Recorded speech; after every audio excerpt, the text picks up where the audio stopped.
Okay, now that we've covered the why, there's one more why that we need to talk about. Why is it called Fanatic Bow? Yeah. Probably one that I would need some more, because there's a lot of feelings in this one. So yes. Yeah. But I will say that. I'll try first. I'll try to explain if I can with words.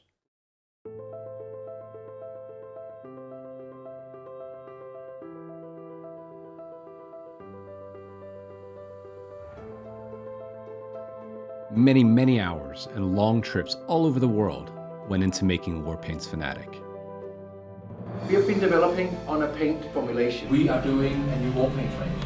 What are we doing today? Testing out the new paints. We traveled to events and to secret paint workshops where we talked to painters and gamers, worked alongside chemists, and even met with some of our retail partners for their take on the new range. Feedback was taken and many great ideas were shared. The first test began many years ago, and luckily for you, we've documented a lot of it to share with you today. In summer 22, I was at summer holiday with my family, and we've been working on the stabilizer for such a long time, I didn't think we would crack it this year. And then all of a sudden, Thomas calls me. Thomas put up his phone. He was sitting with the base, and he took then a brush, and he took our current lava orange, and he put it out, and he painted on the base, and it didn't cover very well. It's what to be expected. And then he said, look what we can do now. And he put out some of the Fanatic, and in one stroke, he just covered. And I had to make him do it 3 times because I thought it was sort of a prank. And that's when I decided I need a ferry now. I need to get over and be part of this because now we're making history.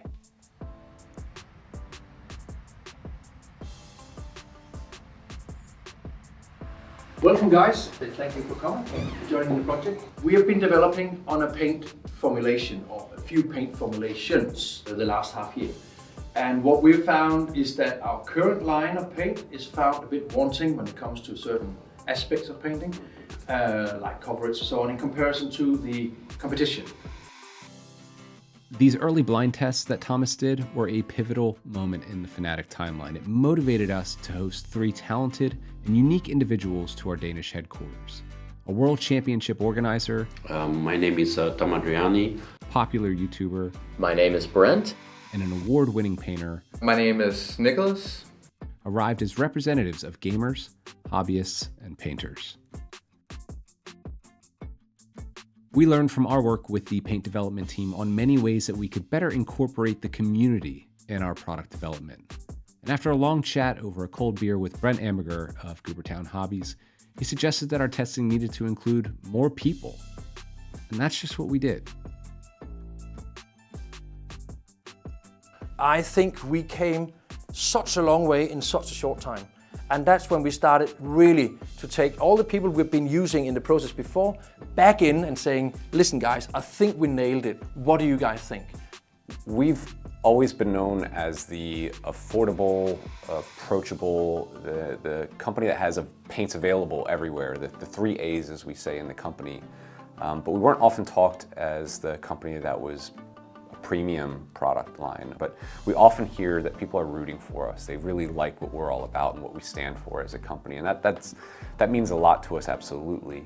But then the next thing you hear is, as I progressed as a painter, as I learned more, as I built up my repertoire of techniques, I moved on to brand X and Y and Z. It told us that maybe we need to take a look at the range and see what we can do to give these customers, these men and women out there that use our paints, that started with our paints, to give them a reason to come back to the Army Painter. Give them more than just a reason to root for us, but to perform with our products.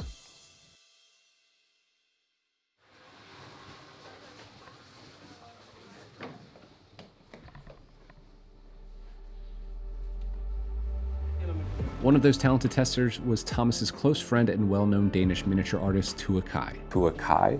Is that how you say it, Thomas? Cool. Cool. Hey, I'm Tua. I've been painting miniatures for many years. Been doing Golden Demon and all kinds of stuff.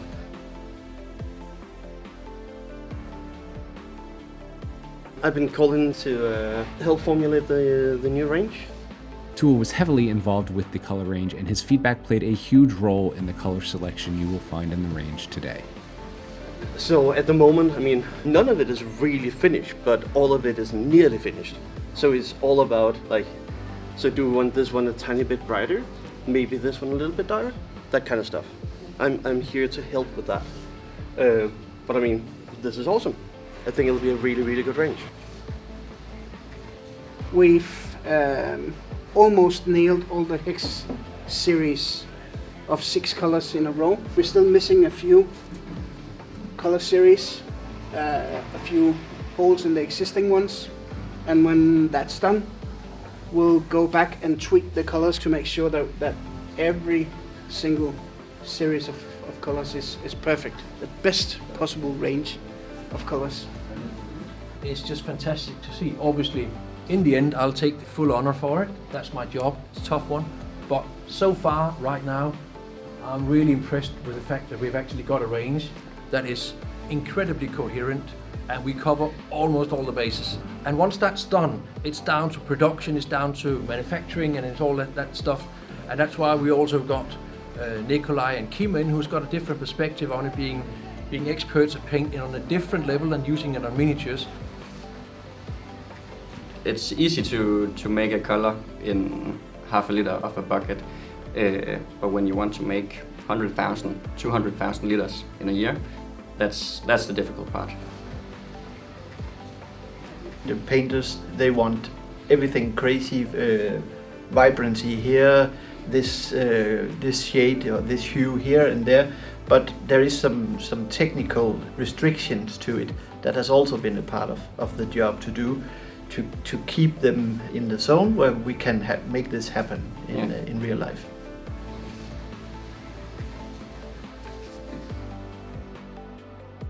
It feels like we took a step up, and we can now service all kinds of hobbyists, army painting, gamers, and high-end painters as well.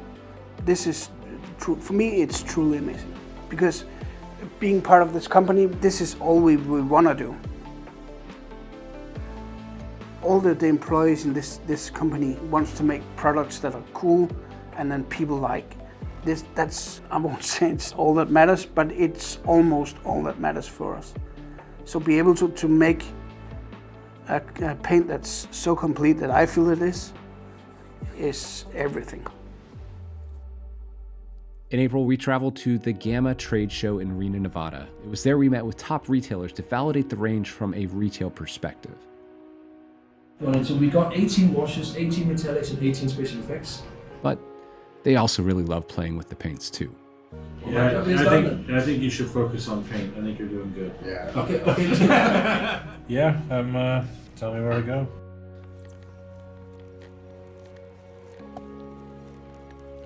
Then in May, Adam traveled all the way to Florida to the Art of War House, the world's first Warhammer 40k coaching service, where they were joined by none other than Phil Hall, the Glacial Geek.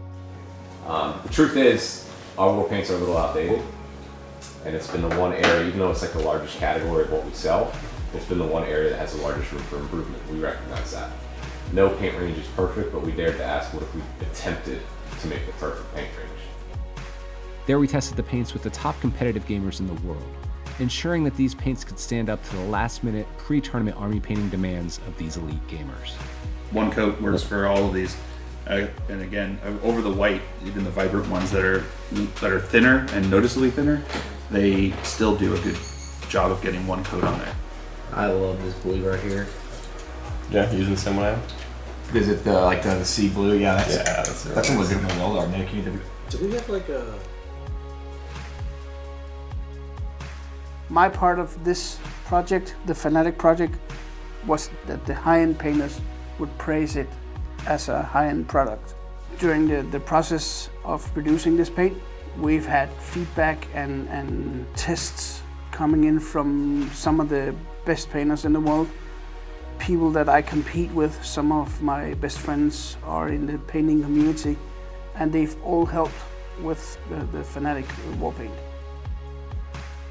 Most of the high-end painters are very reserved when they give their feedback, so you'll never get a proper wow from them. But I got some careful, this is proper good, this has potential to, I'm using it now. I'm using this paint for everything. And that was awesome to hear.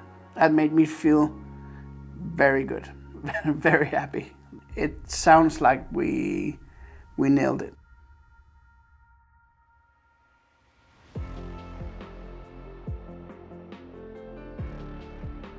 In August, we redid our blind tests at the WTC, this time with a fine-tuned Fanatic formula built with the feedback and insights gained during our extensive testing. This event presented us with representatives from nations all across the globe who were there to compete at the most prestigious wargaming tournament in the world. Talented painters and gamers of various skill levels, and the Fanatic paints once again were well received in blind tests against today's top paint brands.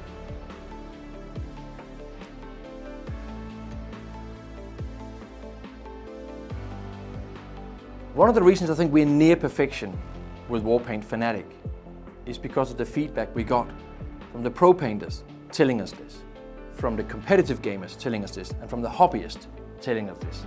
I'm a competitive guy, I don't think that's any secret.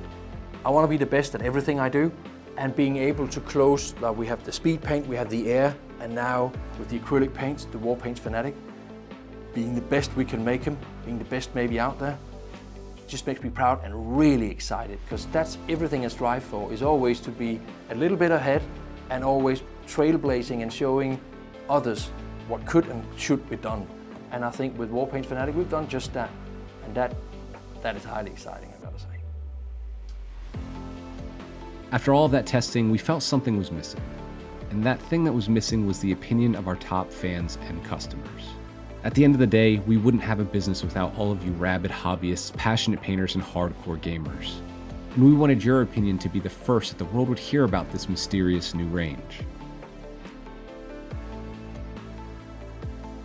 We're taking a very different angle to promoting Warpaints Fanatic. We would actually get the products out in the hands of the real fans, our fans, to begin with, and see what they think. Would they have the same experience as I had the first time, or Adam or Thomas, or any of the other people who've tried it? Would they think, wow, this is the best paint I've ever tried? Well, without just, saying it, we're sending out lots of paints to a lot of people, and they just don't know it yet. We want to hear and we wanted to see their reaction to the product we've just made, and hopefully it will be the same as ours. While we couldn't have made Fanatic without the feedback of our testers, none of it would have mattered if our customers didn't like it. You see, Warpaints Fanatic doesn't belong just to the army painter. It belongs to everyone who has supported us, provided feedback, and to our community of fans who motivate us to innovate and strive to always do and be better. Warpaints Fanatic belongs to all of us. There's one more why that we need to talk about. I've been asked the question a lot these last few months. Why Fanatic? Why the name Fanatic? It's a very emotional thing for me. It goes a long way back in my hobby history.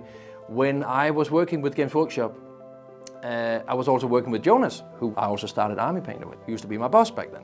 And we started up a concept called Fanatic Tournaments. And then when I left the company, Games Workshop, Jonas came over with a pot of goo, and he said, this is Fanatic Army Painter. Kind of has a ring to it. It wasn't very good, but it had a lot of potential. And he gave me that product and said, do we have a company?